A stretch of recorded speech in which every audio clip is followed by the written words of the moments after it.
You're listening to the Esoterics Podcast.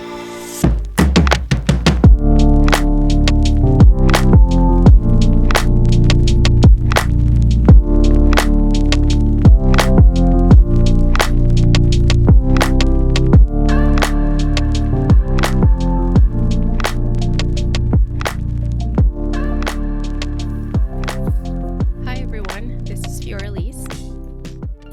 And this is Joe. Welcome back to the Esoterics Podcast. Hi, how are you? I'm good. How are you? Yeah, Yeah. I'm good. I'm good. I have to go to work tomorrow. I'm not. That's not good. I mean, it's a different life thing, right? I'm doing that whole different life thing, but Sunday nights, knowing that you have to get up and go to work on a Monday morning, I do not miss that. I do not. I don't welcome that back, but it is what it is, right? How is work going though? So the first week was good. It was fun. I did a lot of physical activity. I was on my feet a lot, so it's nice because it gets me out of this sort of sedentary, lifestyle of podcasting, metalsmithing, jewelry Yes. making, giving readings, all that stuff. Yeah. I got to do some really cool things. I got to make meals for the houseless and make cookies Oh, and cool. see a video segment filmed. And then this week there's in-house. We have an in-house chef coming in. Wait a minute. We have a chef coming in to make a meal in the studio, so I get to experience all of that. So I get to do really cool things. Oh, that's cool. Yeah. Yeah, I like seeing all the food posts. yeah, right. And I get to eat all of it. uh, Right, and like try bits of it. And yes. one of the things that was on the menu were these giant pieces of steak, and so the chef Oh my instructor God. started cooking them on the grill, so of course it smelled like a steakhouse in there. And then we're all there making cookies and all that stuff, so he just put like 6 or 7 slices on a cutting board and just put them out there. And everybody started taking one, and I was like, "Oh my god!"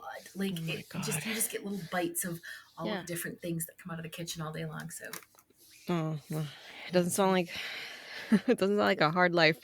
no, it doesn't seem like it would support weight loss either. But I tell you what, though, you're on your feet. Yeah, it's a nice balance. What about you? What's going on with you? How was your I week? good. I went to ceremony yesterday. How'd you like it? And it was wonderful. And it's actually what triggered the topic for today's episode. So I'll tell you more. I'll tell you more about Okay, that when we I'm get going. excited. Yeah. I'm excited. All right. Before we get started, do we have any announcements? Absolutely. Let's talk about that retreat, specifically the commuter spots. It's 5:55 for the Intuitive Development Retreat happening May 27th through 29th in West Olive, Michigan. It's right on the Lake Michigan shore. And if you go and you stay with us, it's 888. We have a payment plan if you need it. But if you just like to go for the day, if you're a Michigan native and you live, on the west coast of Michigan or really anywhere in Michigan because it's completely drivable, Mm, it's only 5:55, which is 3 days of lots of goodness, materials, food, and so yeah. it's a good price. Yeah. Um, Wonderful. isn't that fun? Isn't it? I think that's just I would do it if I were in Michigan for sure. Mm-hmm. Yep. Yeah, definitely.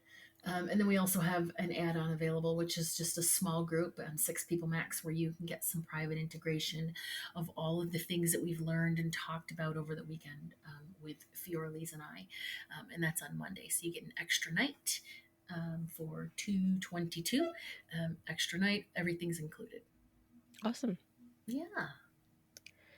All right. And I just wanted to mention that, again, we're really pushing for those reviews on Apple Podcasts. If you haven't done so already, please take a moment to give us a star rating and just a short review. It just helps us grow our audience and help us grow visibility.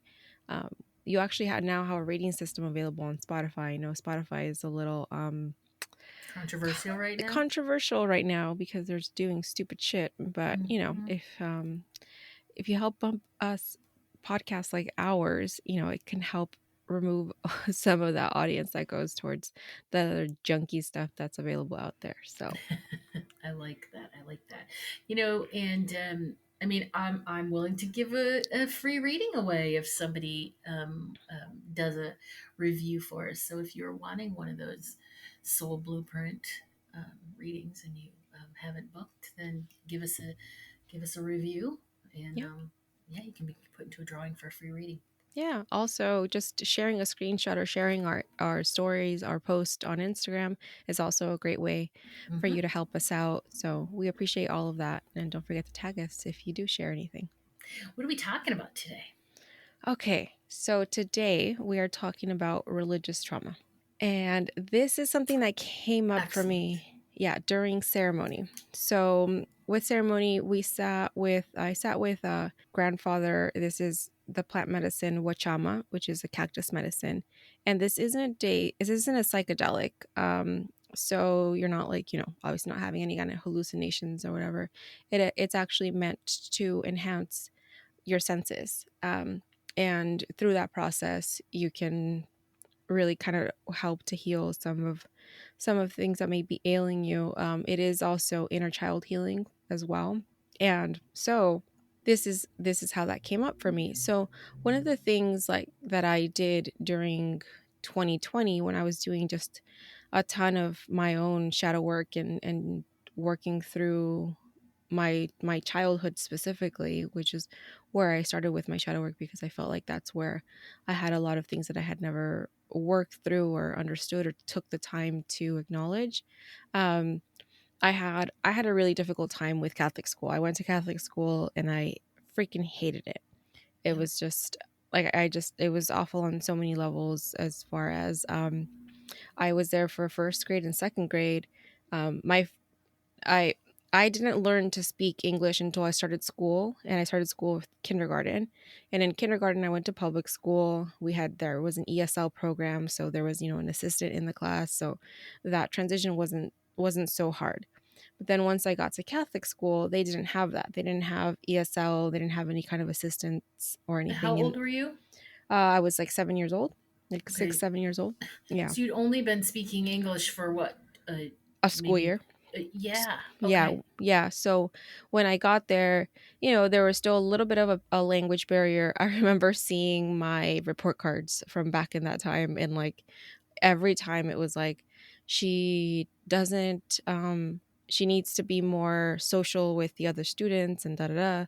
And like it was a lot of that. And it was because one, I'm not a sports person. I don't really like sports, and I Sports don't like ball. the feeling of like yeah, I don't like being excluded when it comes to like groups and stuff. Like that never sat well with me, but I wasn't the type to like sit and bitch about it. If anything, I've always liked more like creative stuff. So I used to bring a backpack full of craft stuff, like paper, construction paper, scissors, and crayons and stuff. And at recess time, that's what I would do. And like I would sit with other kids and we would do crafts. Like I would help them do crafts. And this Of was like course, you were helping them. and and the teacher was like not okay with this. And like these were things like I was reprimanded for, even though it was like I'm just doing things my own way. Like I don't, this is what I enjoy doing. This is what I like to do in my free time. But there's a lot of that. There was like a bully in second grade. The teachers were really mean, especially the nuns who were, I feel like they Oh. should be nice. They were some of the worst. I had an awful PE teacher, awful, who would yell and scream at us, and I would cry, Oh. and it was just awful. And I would just beg my parents, like, please don't send me to this school. I don't want to go here anymore. And eventually I didn't. Once I was done with second grade was when we moved to Nebraska, and then I never went back to Hmm. Catholic school, thank God. Hmm. Can we just talk about why nuns are known, some of them, for being big old assholes? Like, why they're like mean. Is it because they're not getting laid? Well, I mean, that's one theory. I don't get it. Why are you so mean? I right? I Like don't. they're dicks. Yeah, and like, and my husband had a completely different. My husband went to Catholic school his entire school life, like elementary school. His elementary school went all the way through what would be considered middle school, and then even high school, he went to a private high school that was technically Catholic, an all boys school. He had a completely different experience than I did. Mm-hmm. Like Oh, of his was course. like super positive, and like he liked it, had no problem with it, and it's just this is interesting. Like we all have Uh-huh. different experiences. Um, okay, so in ceremony, we're sitting in a group, we're sitting outside and just talking. And we came onto this conversation. We're talking about the area of Pasadena, California. And I had this crazy flashback that I had not thought of like for many, many years. When I was little, I was maybe I can't tell you how old I was. I was probably like 8 or 9, no, maybe like 9 or 10 years old. My parents and we used to go to Pasadena. They used to drive to Pasadena to see this priest. And he was this Catholic priest because he would wear like the priest garb, with the whole shebang. He would dress like a priest, and we'd go see him. It was at his apartment, and he would have like a line of people waiting out the door to come see him. And he would do these consults with these people, and he would pray over you. He would rub some salve on you, like on your forehead, and he would stick his fingers in your mouth to make you throw up. Like this was a part of like this thing that they would do. Then I'm telling my friends who I'm sitting with, and they're like looking at me, they're like, uh like, I don't think that's right. And I'm like, you know, I agree, but like in that moment, like in that time, like I didn't think it You was didn't just I you didn't didn't know. know. I didn't know. So he stuck his fingers down your throat and made you throw up? Yeah, yeah, Like it what was was the point of it? like to remove bad stuff out of you. I don't Did you have the know. devil in you? I don't know what it was. Fucking And fucking psycho. fuck. I don't know. I don't know what it was. And thankfully, like I didn't partake in that many times. I know it was mostly like my parents who were going to see him and my parents that were doing that thing. But I would watch, like I would see, and I saw it like many times over. And yeah, I never questioned it until now. And now I'm like, what Until the now. what the fuck was that? I don't know. Did you ask your mom? Okay, can we have bring your mom on I the will show? I will ask her. I have to have this conversation with her because I don't know. I don't know what that was about or what the hell the point of that was. But yeah, that was something that we did, and this was well after I was not in Catholic school anymore. So, I think that it's important because that to talk about because there there are so many of us that grew up either with like a Catholic background or a Christian background, and a lot of the times these things can have been damaging and we don't even know it. We're not even aware. And sometimes there are people who have experienced serious trauma that are super aware. And unfortunately, a lot of people get gaslighted. They're just told like, no, it's not as bad as you think, or no, that's not anything that you should complain about, or whatever, or being hush hush like about sexual trauma. But I just believe that we didn't go through that for nothing. I think that it was a part of our evolution out of that mindset, out of that community, just out of that school of thought of religion. And so first I just wanted to talk about so religion itself, the term is used to indicate a specific set of doctrines, traditions, and beliefs. So Hmm. religion versus spirituality. So if that's how we defined religion, spirituality is defined as to more of a broader understanding of life and more of the force behind it and beyond life itself. Right. So viewing life as greater than what we can see and greater than what is actually tangible. And it can include some religious aspects. It's Hmm. because it's very personal, but it also transcends the physical realm.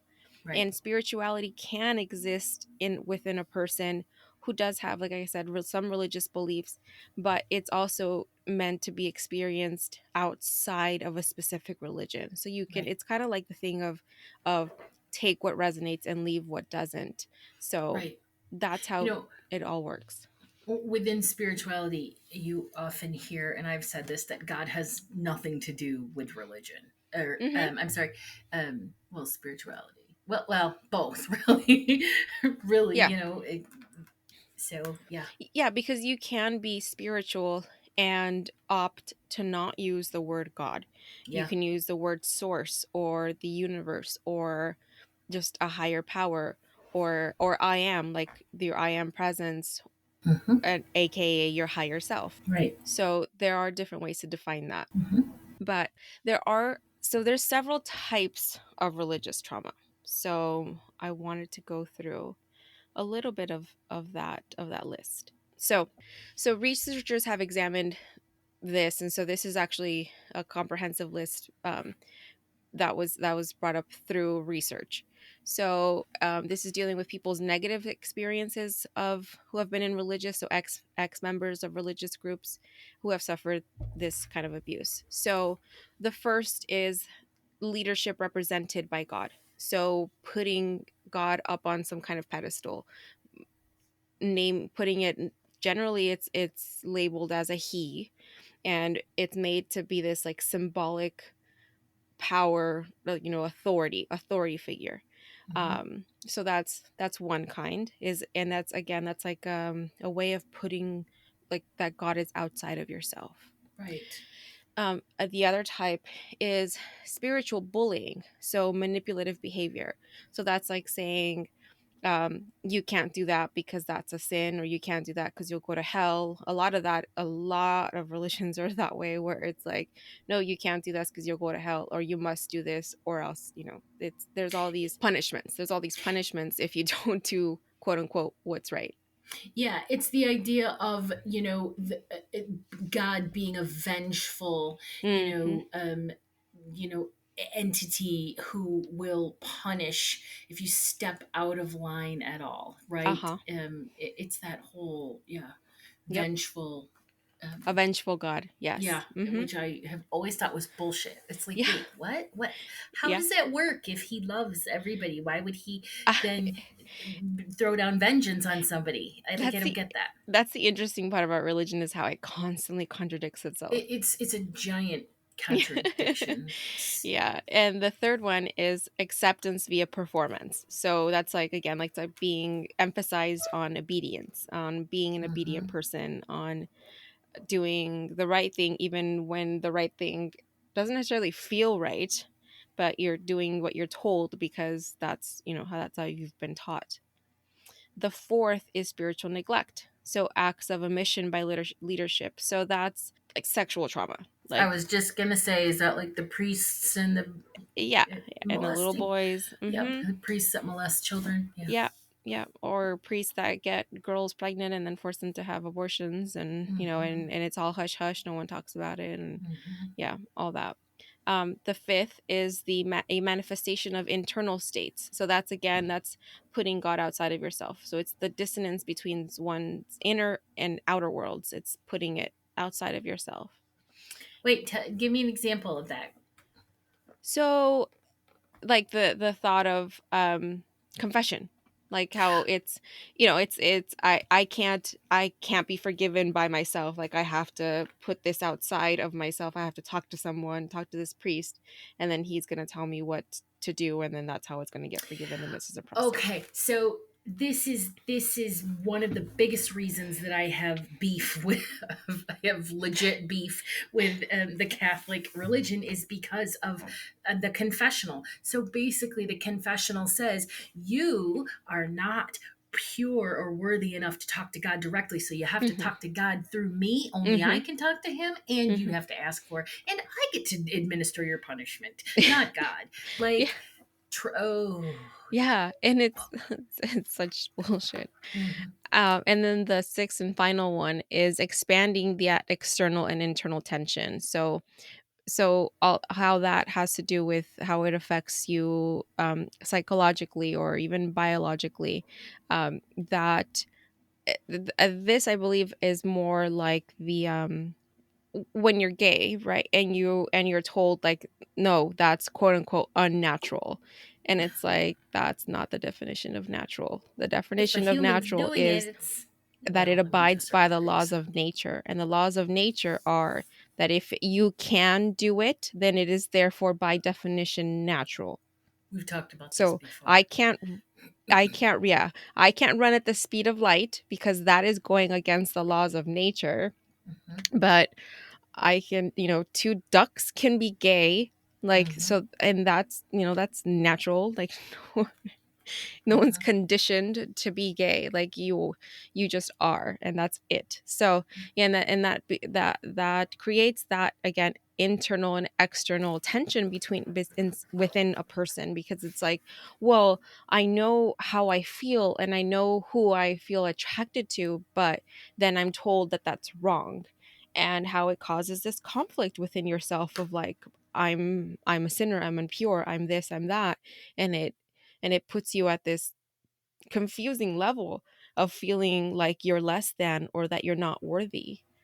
Um, Hmm. and while I'm on that, let me talk a little bit about the the bullshit of when somebody says, um, like about like a gay family member, for example, they'll say like, love the sinner, not the sin.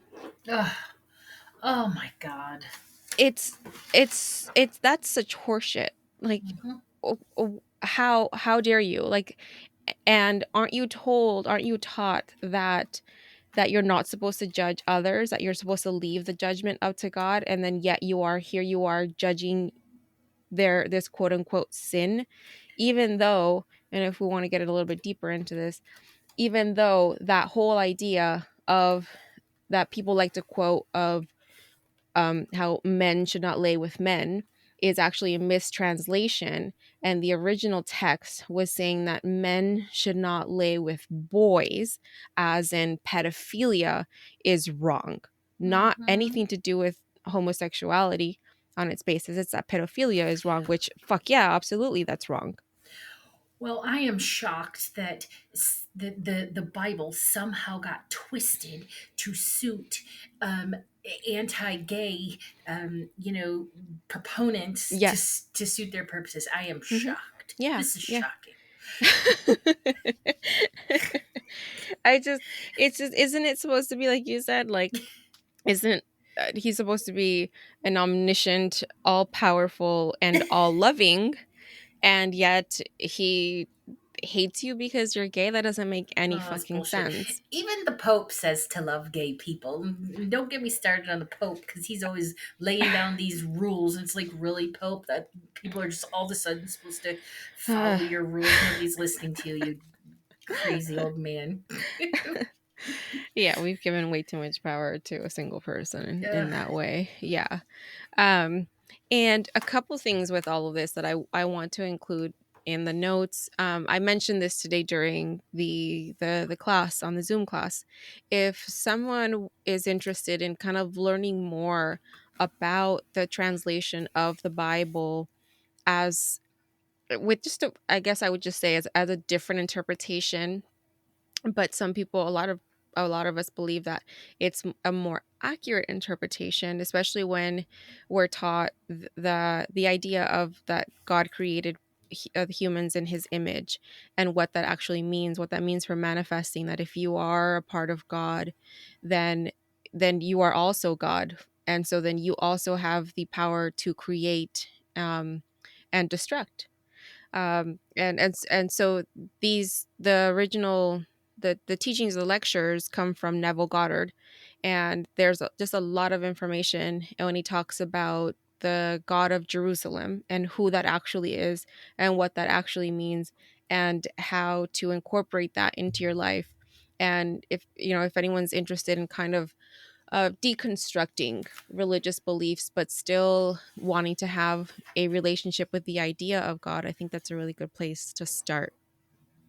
Um, I'd really be interested in any book that said that did like maybe a side by side comparison that says this is what the Bible says and mhm. this is what it originally said. You know, Yeah, just like you just told us about um, the example you just gave yeah. about men lying with men and that sort Mhm, of thing. I would mhm. love that. Okay? So is this book? Does that book do that, or does it? Is it just a general sort of explanation or clarification of the Bible? So I don't know if there's actual. I imagine there have to be books that talk about the lectures of Neville Goddard, but he normally just did. They were just lectures. He would just talk to groups of Oh, people, and so there's just like a lot of transcripts. There's just transcripts that you can read of the or listen to. There, I know there's a few podcasts that's all I dedicate to is just reading in like a kind of like a meditative voice thing, so you can listen to the words and oh, yeah, all and right, see. wonderful. One of the things also that I wanted to add, and this one I think you talked about before, about Dolores Cannon when Dolores Cannon talks about Jesus. And Yeah. it's specifically, if you want to look this up, it's Dolores Cannon when she talks about Jesus and the Essenes. So, one of the most interesting parts that she talks about is how church was supposed to function, at least in in the practice of how Jesus practiced it. So church was never meant to be an institution. It was never meant to be this holy place and everybody has to just go to this one place and this is the only place where you can sit with God. Church was supposed to be more of just a gathering, so just anywhere where people would gather, and they would just and there was no person like on a pulpit. There was nobody labeled as a quote unquote leader. It was just a group of people sharing ideas, listening, and providing support for each other, and generally just holding space for one another. And that in itself is the idea of church. Like that's what That's all that church is beautiful. supposed to be. Yeah. That And sounds like a woman's circle or a yeah. human's circle. Yeah, it does. Mm-hmm. It does. Yeah. Mm-hmm. And there's nothing to say that we can't do that now and we can't have that now. And I really think that we should have that. Um, I'm not against religion. I'm against organized religion. I'm mhm. against punitive religion. I'm against, oppressive Yes. religion. Yeah. Any of that bullshit. And I know where my anti-religion, because I've been like this since I was like 5. Like Mm. Awana, right? I don't know Awana. Uh-huh. I Uh-huh. I so wanted to go to Awana, and I wanted to, do all the Awana things on a Wednesday night. And my mom was like, absolutely not, because I went one time and they told me that I was going to go to hell because I hadn't been saved. Well, that pissed my mom off, right? Because Mhm. she's not religious. But but the reason that I wanted to be a part of it now I know is because of a past life that I had. I've had several past lives as nuns, and the one sort of the most profound one I've had was I was murdered by the mother superior, Mhm. who was ordered to do that by the bishop.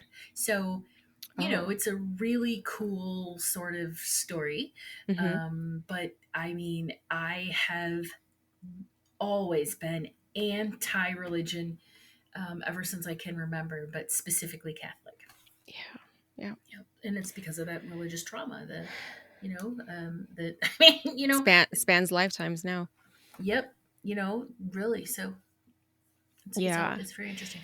Yeah, and that's one of the general problems just in itself is just that essentially religion is removing the belief that our spiritual world lives inside of us and it puts it outside of us. Yep. So, but when we recognize that it is actually within us and it's in our consciousness, then we can start to live a more spiritual life when we analyze like, okay, I will again like I will take what I liked and I'm going to release what hurt or what hurt me or what hurts others. Like there's no reason really to hold on to that. So now I just want to go to kind of the steps because to how do we release this? How do we release religious trauma? How do we work through this? So the first step, like with and this is essentially shadow work, but with any kind of shadow work is first is we have to recognize it. We have Right. to recognize that there was a problem, and then after we do that, then we can start the separation process. So we can separate like what do I believe and why do I believe it? Where do Mhm. those beliefs come from? Did my parents believe the same? Did my siblings believe the same? Were there other people in my family that believe these things? So, and then question, do I do I in my soul, in my core, does that feel right? Do I choose to believe this? Am I making a conscious choice from the place of love to believe this? It's that, so that's essentially the separation process. That's just questioning your questioning those belief systems, questioning yourself, questioning the upbringing that you may have had, and then starting to separate that, separating your core moral beliefs from what you may have been programmed. And then after that is connecting to a healthy community. And this is where a lot of people get stuck, because unfortunately, once you start unraveling these knots, it starts to feel like you can't have a relationship with people who are still in it. And I that has to be hard. I mean, I can't imagine, like, especially if that's your core family who's hyper religious, it can't be easy. But the key to that is to finding a healthy community of people who maybe are more on the same page as you. And what I'm seeing a lot of now, especially, like, I've noticed this a lot on TikTok, there is this huge community of like ex-Christians who are doing this work of breaking down these belief systems and understanding the actual translations of what could have been the Bible, or what should have been the Bible, and where things went wrong. So there are people out there, and I think that that connection to others is really the core of healing, and that kind of goes for everything. I mean, yeah, finding your people. And we talked about this last episode, right? How important it is to have somebody to talk to and to find your people and find your support system and find that, sort of like-minded group.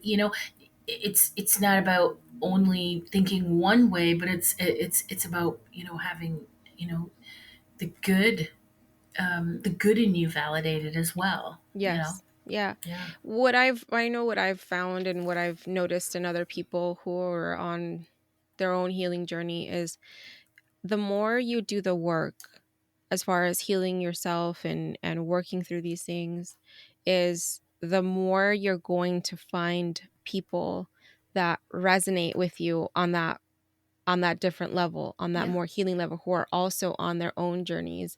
And then you're going to find, your soul family yep. who you're meant to be friends with and you can feel safe with. Like attracts like. Hmm. And earlier when you were talking, just about, all the different types of religion and stuff, just imagine if religion were sort of obliterated, right? And it Hmm. was simply spirituality Yeah. that, so we still have churches, we still have congregations, we still have, you know, mega churches if the Joel Osteens of the world still want to be giant douchebags. We still have all that. Hmm. But instead of religion and all the things that you can't do because if you do, you're going to go to hell, what if it was just the beautiful, um, just teaching people how to accept, acceptance, Hmm. all of the things that are covered in sort of the spiritual tenets, compassion, self-forgiveness, forgiveness of others, Yeah. grace, looking at people as from the perspective of being a soul versus their personality. So just imagine how beautiful um, Yeah. that could be, because religion could be very beautiful It if can it, be. Yeah, yeah. it can I mean, it be. still can too. But it's because if you go to the core of all of it, which is supposed to be love, and you let go of all this extra excess rules and limits, regulations, and stuff that man has opted to place on top of it in order to Right. keep people controlled. Yep. And I'm not going to negate that. I think there was a time when religion served its purpose, like organized religion served its purpose for some people. Um, there are people who you have lived these very difficult lives, who maybe have done, I saw this a lot in Christian church, where they were ex-cons, they had served time in prison, and they found God, and now they were saved, and they opted to be these better people in their Yeah, lives, and do all this. So I think that there's a space for it. there is. But it's probably going to be that, like, those people's children, Mhm. if they're raised in that, they're essentially going to find, like, okay, this was okay in my childhood. Maybe hopefully they didn't have any trauma associated with it, but they can also learn to live beyond it, Mhm. um, because they can, again, go to the core of it, and the core of it, that is supposed to be love, and follow continue their life living in that, on that path, in that purpose of just being a loving person to themselves, and therefore to others. Yeah. And Kathy, the member of our group, Kathy, she's a Christian through and through. Hmm. She is all about that, but she comes from that beautiful, loving sort of, all accepting, Yes. sort of aspect of it. And religion can be beautiful, right? It's about fellowship, it's about Yes. coming together and helping those less fortunate in the community, and Hmm. all of those things. But all of those things are found in spirituality as well. Yes. So that's the difference for me. The religion is, sort of punitive, Hmm. and spirituality has all of the beautiful aspects of religion, but is Hmm. all accepting.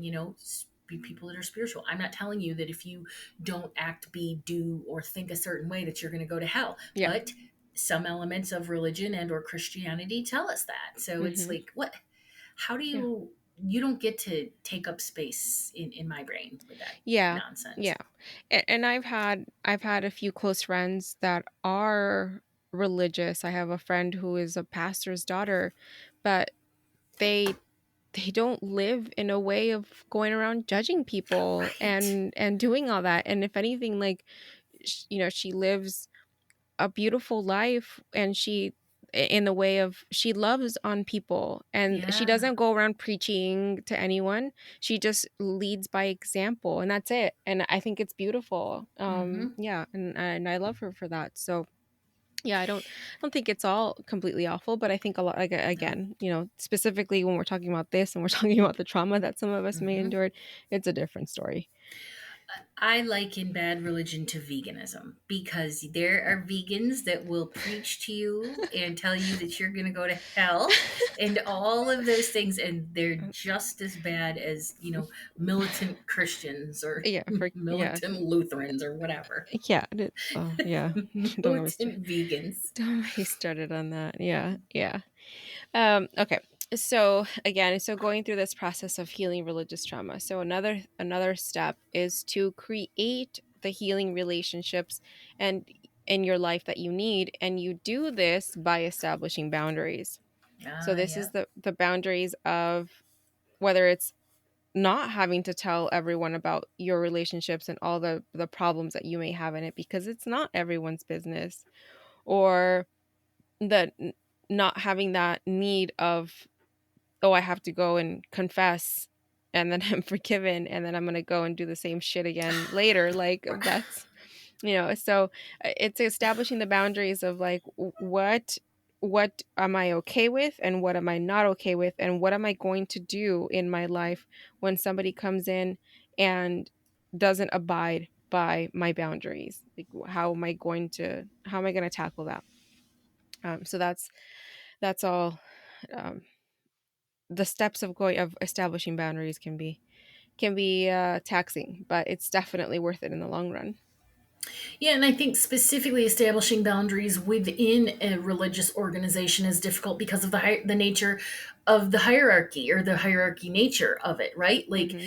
the church elders, Hmm. they're to be listened to and not questioned, and Uh-huh. it's like, yeah, that doesn't really work for me. No. So, and there's just not a lot about it that does work for me. And again, I don't mean to slam it. I mean, I do have past life Yeah. influences, Yeah. but I just, there's a lot of trauma Yeah. that is inherent in the whole organization of religion, and it Hmm. needs to be addressed. Yeah. Yeah. Okay, so can we talk about, like, tithing for a second? Please, thank Okay. you. So, okay. So when we talk, I know I've heard a lot of people who talk about like manifesting, and that one of the best ways to manifest wealth and abundance is to give to others.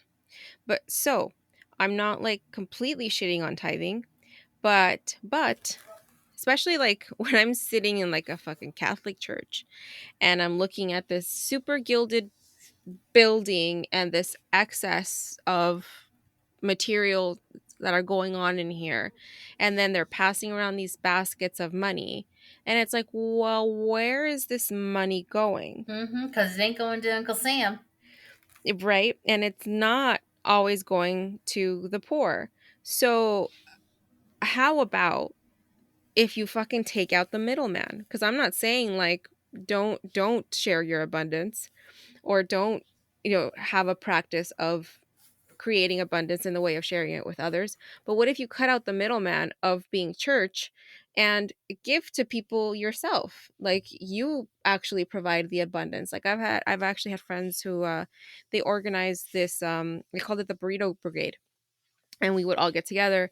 Everyone would bring in like I brought in like a big thing of carnitas, and like somebody else would bring rice, somebody else would provide the tortillas, and then we'd all get together and like build these burritos, and then go out and hand them to the houseless, or like, what you're doing, where you work, like things like that, where you're the active person participating in this, and you are by it creating a community, and sharing your own abundance. And then just by that, you are, because you believe yourself to have abundance in your life that you can now share with others, you are just calling in more of that, because that's how that's how the universe works again. So that's how God works. Yeah. So again, I'm not like saying like that, No, but you're not, right? cut out the middleman. Cut out the middleman. Cut out, why does Joe Olstein, again, I'm going to dump on him. Mm-hmm. His wealth is disgusting. It is filthy disgusting. Yeah. Because he, I mean, there's the story where he refused to help people. I think it was Katrina victims. He refused to offer up his space for those victims, or maybe it was the wildfire victims. It was when the floodings were happening in Texas. The floodings. Okay. Yeah, so it was a Refused. hurricane. Yeah, it was a hurricane. I don't remember which hurricane it was, but yeah, it was a hurricane in Texas, and they had closed the church, because that was a way, like a place where people could have stayed, because it was like where it was located. It was safe, but yeah, they closed their doors. So, Yeah. what does he do? I'm sure that there are organizations out there, but I don't trust him, and I don't trust his organization about as much as I trusted Trump University, or Trump Yeah. nonprofit. When your priest or your pastor is driving around in a fucking Rolls Royce. Thank you. Fuck that. Yeah. And I don't care if he's doing that, but then tax those buttholes, which they'll probably just get off and pay like $12 in taxes, or $7 or whatever. But the point is that churches need to be taxed. I'm sorry, I do not. I don't apologize for that, but I think that they should be taxed. They should. Yeah. Well, especially when they become institutions. Yes. Because at that point they are there. It's an institution. When it's a fucking institution and it operates like a business. Yeah. Yeah. So are employees of churches taxed? Do they have to pay taxes? So like, staff? I don't know. That's a good question. See? I don't know. And does the church have to pay employee taxes? Do they have to pay? See what I'm saying? There's just too much shadiness going on, and I don't trust any of them. Yeah. Okay, so along those lines, though, if you guys haven't watched The Righteous Gemstones on HBO, you got to put it in your queue, because it is ridiculous. It's hilarious. It's Danny. You guys know he's a comedian, Danny. His last name is eluding me, but John Goodman, who played the guy in I am totally messing this up. What's the name of the show? It's called The Righteous Gemstones. Fiora, she's got Google going. She's got the Google going. Name the cast, but it's on HBO. It's on Sunday nights. Danny McBride. Yep. John Goodman, Adam Devine, and Cassidy Freeman. Yes. Okay. They are ridiculous. It is it's one of those shows where the first episode, I'm like, I don't know about this, right? Because you think it's going to be something else, but it's a comedy, and Uh-huh. it is Okay. hysterical. They Okay, I are gotta watch that. outrageous, ridiculous idiots. And they also highlight, the blatant, just disgusting wealth. Like they'll go into their Mm-hmm. money room, and it's just a room with stacks and stacks and stacks, and they'll just, they're Yeah. like, it's not taxed. What do we Yeah, care? Come on. that's funny. Yeah, I'll have to watch that. Yeah, it's Ah, good. okay. It's good All stuff. right. So along this journey of healing, another step to take is to identify your hopes for the future. Oh, I like So, that. where do you want to be? Like, how is all of this going to imagine how all this is going to play out, and try to um, think of that in the optimum way, in the most optimum of possibilities of you being able to live a healthy life beyond what you may have had before in the past, and the people that you are now going to be in in community with, and who you're going to meet, and what kind of life you're going to live. Identify those hopes, because it's really important to live towards that space, to want to be in that energy, because that's how you're going to get there. If you're constantly stuck in like, oh my god, this is only going to get worse, then yeah, it's only going to get worse. So yeah, it's definitely that hope for the future is really important. um Yeah. Seeking therapy, especially if you've been a victim of sexual trauma, um, but all of the religious trauma, especially if you find yourself being unable to unpack, or maybe you're being gaslighted by your family and being told, no, that wasn't a thing, or that, that therapy, don't discount that. Hmm. Definitely, it can be absolutely helpful. And again, on that note, find the right therapist for yourself, and know that you're not just stuck with the first therapist that you find. You have Right. lots of options right now. There are so many options right now, Ye- and a lot of therapists now. A lot of therapists are marrying spirituality and Mhm. Western therapy Mhm. techniques to, I don't Yes. know, clinicality. Well, I don't know what to call it.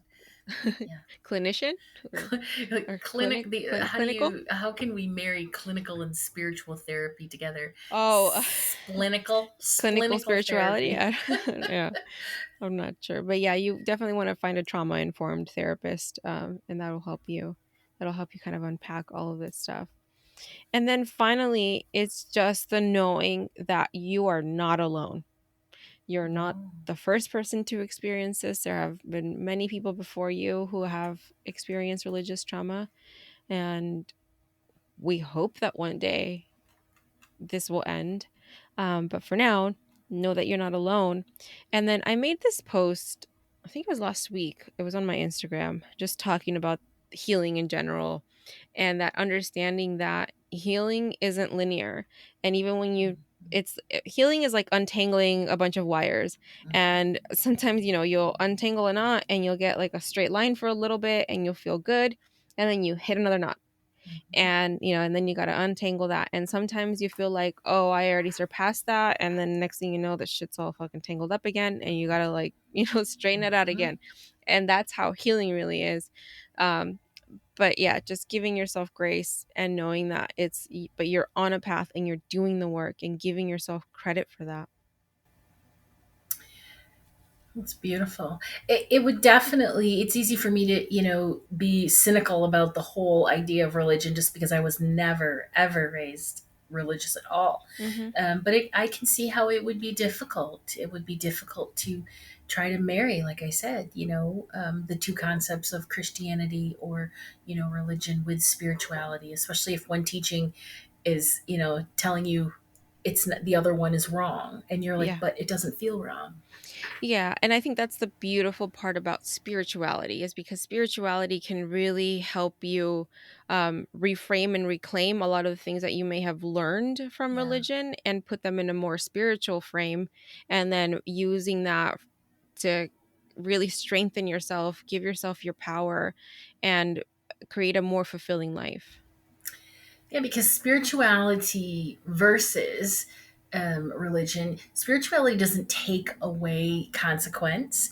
In my Mm-hmm. opinion, it actually, that's what karma is. Mm-hmm. Karma is not consequence, karma is perspective. But, you do you do something in one life, in another life, you're going to then understand what it's like to have that done to you in Yes. some way. So, Yes. I think that I don't know. I just think it's a very beautiful concept, and Mm-hmm. I wish that religion would overhaul and get on board because it could also be a really beautiful thing too. Yeah, I don't know. I don't have a whole lot of faith for religion. I know it's kind of No, ironic, but because it's just fucking caused so much harm yeah, along the way. Think of over the all the centuries. wars, Yeah, all the people that have died in the name of religion, yeah, and all the people that continue to be hurt, in the name hmm of religion, people who adopt hate and hide behind Christianity or religion with it. Like, it's just awful. hmm So, I don't know. I think it might be time to let it go. yeah, and like the one of the most consistent messages that comes out of the Akashic records from spirits and channels and all that stuff is that religion is a human construct. It has Mhm. nothing to do with your true nature. And Yes. when we pass over, we're like, wait, there's no such thing as religion. Mhm. And spirit is like, nope. Yeah, yeah. And like many myths that humans have created and that humans believe, they serve a function for a period of time. Mm-hmm. Even like money, right? Yep. Like Yep. money, and but money changes. What was once currency in one society is probably worthless now, or or Mm-hmm. just doesn't function that way anymore. So Mm-hmm.